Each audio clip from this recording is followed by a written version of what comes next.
हाँ दोस्तों, यह है निक वॉकर, ओलंपिया से कुछ हफ्ते पहले। हम इन प्रतिद्वंद्वियों की स्थिति को धीरे धीरे और बेहतर समझ रहे हैं, खासतौर पर सिम्पसन, जिसने सबको प्रभावित कर दिया। लेकिन निक की 2 साल की अनुपस्थिति के बाद अब सबकी निगाहें उस पर हैं। फिलहाल वह सबसे बेहतर मसल कंडीशनिंग वाले बॉडी बिल्डर के रूप में दिख रहे हैं, और यही बात बाकी सभी एथलीटों की स्थिति पर सवाल उठा रही है, क्योंकि शो में अब कुछ ही हफ्ते बाकी हैं। आपको याद होगा कि हमने अपने पिछले वीडियो में उनकी पेट की समस्या को लेकर आलोचना की थी, और यही है वजह कि निक वॉकर को लेकर हमेशा विवाद रहता है। अगर आप उनकी हाल की लेग ट्रेनिंग सेशन देखें तो उनकी त्वचा पूरी तरह पारदर्शी लगती है। हर कट और हैमस्ट्रिंग की गहरी सेपरेशन साफ दिखती है। लेकिन सवाल यह है, ये यहां निक की पेट में क्या हो रहा है? क्या ये पेट बाहर निकल आया है? अब ये कोई मजाक नहीं है, ये बिल्कुल सामान्य है। जब कोई बहुत तीव्र एब्स वर्कआउट करता है तो पेट कुछ बाहर आता ही है। यहां तक कि 65 किलो का एथलीट भी इसका अनुभव करता है। लेकिन निक वॉकर के मामले में उनका हर मसल लगभग स्क्वायर कट में है, यानी बहुत स्पष्ट और उभरा हुआ। और हां, इतनी मॉन्स्ट्रस लेग्स रखने की कीमत यह है कि इस साल वह पहले से भी ज्यादा बड़े दिख रहे हैं। उनका चेहरा भी थोड़ा सूजा हुआ लगता है। फिर भी निक हमें हमेशा ऐसे पलों से चौंकाते हैं। उन्हें एक्शन में देखना हमेशा रोमांचक होता है। मुझे लगता है हम सबको भरोसा है कि वह बहुत अच्छी स्थिति में मंच पर उतरेंगे। हालांकि जिस चीज को वह शायद कंट्रोल न कर पाएं, वो है उनका पेट, जो पहले भी आलोचना का विषय रहा है। इसलिए निक वॉकर पर नजर बनाए रखें, क्योंकि वह अपनी एब्डोमिनल डिलेटेशन से लड़ रहे हैं। अगर वह इसे कंट्रोल कर पाए, या कम से कम उसे बेहतर ढंग से छुपा पाए, तो हमें उन्हें कम नहीं आंकना चाहिए। याद रखें, वह मिस्टर ओलंपिया के टॉप 3 में है और 2 साल बाद बड़ी वापसी करने जा रहे हैं। अब बात करते हैं उस एथलीट की जो मिस्टर ओलंपिया की दौड़ में सबसे आगे लगता है, मौजूदा चैंपियन सैमसन डाउडा। ये हैं उनकी कुछ तस्वीरें ओलंपिया से 5 हफ्ते पहले। सबसे चौंकाने वाली बात यह थी जब वह ओलंपिया से 6 हफ्ते पहले एक शो में गेस्ट पोजिंग के लिए आए, और उस वक्त की उनकी फिजिक देखकर सब दंग रह गए। सैमसन की टांगों में कट्स पहले से ज्यादा स्पष्ट थे, साइड लेग बेहद डिटेल्ड लग रही थी, पीछे से भी हैमस्ट्रिंग गहराई से दिख रही थी, लगभग वैसी ही जैसी ओलंपिया में थी जब उन्होंने खिताब जीता। और सबसे बढ़िया, फ्रंट से उनका पेट पतला दिखा और बाइसेप्स में पहली बार स्पष्ट सेपरेशन नजर आई। कई लोग उन पर साइट एनहांसमेंट सब्सटेंसेस इस्तेमाल करने का आरोप लगाते रहे हैं, लेकिन इस बार उसकी कोई निशानी नहीं दिखी। भले ही वह थोड़ा कम भरे हुए दिख रहे हों, पर उनकी कंडीशन बेहतर है, और उनके पास अभी 6 हफ्ते हैं इस फिजिक को ग्लाइकोजन से भरने के लिए। हाल में आई उनकी नई तस्वीरों में बाहों की सेपरेशन और स्पष्ट है। अगर आप उनके इंस्टाग्राम पर जाएं तो देखेंगे कि गेस्ट पोजिंग के बाद उन्हें कितनी तारीफें मिली। मिलो सारसेव ने कहा कि उनमें सब कुछ का सबसे अच्छा संतुलन है, structure, proportion, size, density, frame. Jay Cutler ने भी उनकी तारीफ की और कहा कि सैमसन अब बिजनेस के लिए तैयार हैं। लेकिन जिस एथलीट को लेकर लोग उतने उत्साहित नहीं हैं, वह हैं डेरेक लंसफोर्ड, डीके। कई लोगों ने तो पूछा कि क्या उनकी ये तस्वीरें वाकई ओलंपिया से 6 हफ्ते पहले की हैं या फिर पुरानी 12 हफ्ते पहले की, क्योंकि पहले भी डेरेक की कुछ तस्वीरें वास्तविक तारीख से मेल नहीं खाती थीं। हालांकि उनकी हाल की अपडेट 9 हफ्ते पहले की उनका पेट बहुत कंट्रोल दिखा रही है, लेकिन उनका शरीर अभी और परिष्कृत होना बाकी है। याद करें, पिट्सबर्ग प्रो में डेरेक ने निक वॉकर को हराया था। कई लोगों का मानना था कि डेरेक की फिजिक ओलंपिया से बेहतर थी, पर सामने से वह थोड़ा मुलायम दिखते हैं। उनकी असली ताकत साइड और बैक पोज में है, जहां उनका बैक शायद पूरे लाइनअप का सबसे अच्छा है। हालांकि कई फैंस को लगा कि पिट्सबर्ग का परिणाम अनुचित था, क्योंकि निक की कंडीशनिंग का स्तर बहुत ऊंचा था। अब यह लड़ाई फिर शुरू हो चुकी है, और सबकी नजर इस बात पर है कि क्या डेरेक अगले 4 हफ्तों में अपनी त्वचा को और टाइट कर पाएंगे। जब हम सिम्पसन की तस्वीरें देखते हैं तो डेरेक की तुलना में उनकी नसें, कट्स और डिटेल्स कहीं ज्यादा दिखती हैं। अगर डेरेक की तस्वीरें वास्तव में हाल की हैं, तो उन्हें और मेहनत करनी होगी। लेकिन दोस्तों, बात यहीं खत्म नहीं होती, क्योंकि पर्शियन वुल्फ हादी चौपन भी किसी से पीछे नहीं है। वह निडर होकर अपनी फिजिक दिखा रहे हैं। हालांकि अमेरिका और ईरान के बीच तनाव के कारण उनका वीजा विवाद में है, जिससे उनकी ओलंपिया भागीदारी मुश्किल हो सकती है, पर ऐसा नहीं लगता कि इससे वह विचलित हैं। ओलंपिया से 5 हफ्ते पहले वह बेहद शानदार फॉर्म में दिख रहे हैं, और अब हमारे दोस्त सुपर स्मिथ ने हर बॉडी बिल्डर की हाल की स्थिति की तुलना की है, सिर्फ हादी की तस्वीर ओलंपिया वाली है। तो दोस्तों, यह हमें ओलंपिया में जो देखने वाले हैं उसकी एक झलक पाने में मदद कर सकता है।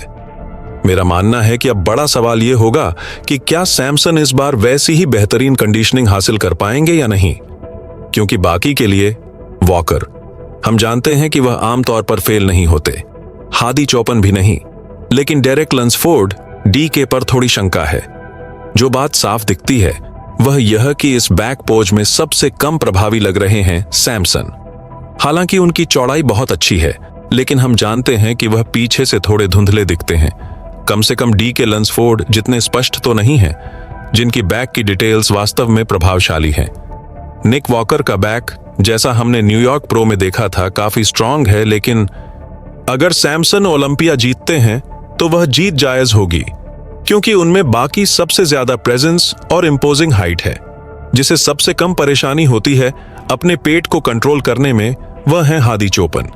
कभी कभी हमने देखा है कि सैमसन को पेट कंट्रोल करने में मुश्किल होती है, डीके को भी यह समस्या रहती है। वहीं निक वॉकर की ट्राइसेप्स पोज हमेशा बेदाग और चौंकाने वाली होती है। लेकिन सवाल यह है कि क्या उनकी ट्रांजिशन पोजेस भी उतनी स्मूथ हैं जितनी एडी हादी की, क्योंकि हादी आमतौर पर सबसे कम परेशानी झेलते हैं। देखिए उनका एब्डोमेन कितना तराशा हुआ लगता है, और अब ऐसा लगता है कि सैमसन डाउडा अपनी तैयारी में पूरी तरह एब्डोमिनल कंट्रोल पर ध्यान दे रहे हैं। हम जानते हैं कि मिलो सारसेव के साथ काम करते हुए वह कई सालों से साइज और फिर साइज पर केंद्रित रहे हैं, और इसके लिए उन्हें कुछ आलोचनाएं भी मिली। बाकी बातों में हम सब मानते हैं कि फ्रंट से सबसे बेहतरीन टांगें सैमसन की हैं। वॉकर की कंडीशनिंग रॉकी जैसी ठोस है, परंतु फ्रंट से वह सैमसन जितने डिटेल्ड नहीं लगते। डेरेक की बात करें तो सब अब भी इंतजार कर रहे हैं कि कब वह फ्रंट से वाह जैसी कंडीशनिंग दिखाएं, क्योंकि अब तक हमने वैसा नहीं देखा। लेकिन डीके के पास सैमसन जैसा साइज एडवांटेज नहीं है। मेरे लिए सबसे बेहतरीन एल लाइन सैमसन की है, सबसे कमजोर है निक वॉकर की। ऐसे पोजेस में सैमसन अपनी ऊंचाई और स्ट्रक्चर की वजह से सबको आकार में पछाड़ सकते हैं। हालांकि साइड पोजेस में डीके कुछ अतिरिक्त अंक कमा लेते हैं, क्योंकि उनके साइड लेग कट्स और हैमस्ट्रिंग वाकई शानदार हैं। उनका पेक्टोरल, बाइसेप्स, टॉर्सो और बैक सब अच्छे हैं, और बैक तो खासकर उनकी ताकत है। लेकिन फिर भी अगर फ्रंट से उनका लुक पीछे जितना शार्प नहीं रहा तो मेरे हिसाब से डीके लंसफोर्ड मिस्टर ओलंपिया नहीं बन पाएंगे। हालांकि यह देखना बाकी है। निक वॉकर की बात करें तो उनके पास भी कुछ बहसें हैं, खास तौर पर उनके बाइसेप्स पीक को लेकर। उनकी फ्रंट डबल बाइसेप्स पोज बहुत डोमिनेंट है, पर यह उनका सबसे मजबूत पॉइंट नहीं है। देखिए उनकी एस्थेटिक लुक, चेहरे की कंडीशनिंग गजब की है। एकमात्र एथलीट जो सही वैकवीबोज करते हैं और क्लासिक लुक देते हैं वह हैं हादी चौपन। निक या सैमसन ऐसा नहीं करते। मेरे लिए डेरेक लंसफोर्ड भी पूरी तरह नहीं जमते, क्योंकि उनमें हादी जैसी गहराई नहीं दिखती। फ्रंट डबल बाइसेप्स में निक वॉकर की दो वर्जन हैं, एक जहां वह पेट अंदर खींचते हैं और एक जहां नहीं। जब वह पेट अंदर करते हैं तो साइज का प्रभाव थोड़ा कम हो जाता है, लेकिन बिना खींचे वह बड़े लगते हैं, हालांकि थोड़ा कम एस्थेटिक। बहुत लोग यह बात भूल जाते हैं कि बैक डबल बाइसेप्स में निक वॉकर बहुत मजबूत हैं। उनकी कंडीशनिंग वहां कमाल की है, खास तौर पर उनके बाइसेप्स की चोटी वह बाकी सबसे अलग है। यहां तक कि सैमसन के हाथ भी अब उतने सूजे हुए नहीं हैं जितने पिछले साल थे। तो ध्यान दें, निक वॉकर की यह बैक पोज बहुत शानदार है, प्रेप में भी। मेरे हिसाब से यहां चारों बहुत ताकतवर बॉडी बिल्डर हैं, लेकिन कुछ चैनलों की रैंकिंग्स मुझे तर्कसंगत नहीं लगती। हादी चौपन, जिन्हें पहले होना चाहिए, उन्हें तीसरे या चौथे पर रखा गया है, जबकि सैमसन की बैक इतनी मसलर है कि ट्रैप्स मुश्किल से दिखते हैं। निक वॉकर का ट्रैप कंपैरेटिवली छोटा लगता है और सिम्पसन के ट्रैप की तुलना में तो बहुत कम है। मेरे लिए इस बैक पोज में पहला स्थान डेरेक लंसफोर्ड को मिलना चाहिए, दूसरा सैमसन को, बशर्ते वह अच्छी कंडीशन में आए। हालांकि हाल की तस्वीरों में सैमसन थोड़े ब्लर दिखे हैं। ट्राइसेप्स पोज में डीके लंसफोर्ड की लेग्स अच्छी है, पर पेट कंट्रोल करने में मुश्किल होती है। वहीं निक वॉकर यहां अच्छा करते हैं। सैमसन और हादी दोनों की ट्राइसेप्स ब्रेक भी शानदार है। मेरे हिसाब से यह पोज हादी चौपन और निक वॉकर के बीच कांटे की टक्कर होगी। एब्डोमिनल एंड थाई पोज में पहला स्थान हादी को मिलना चाहिए। सैमसन को दूसरा नहीं रखूंगा, क्योंकि उनकी लेग पोज में कट्स उतने नहीं दिखते।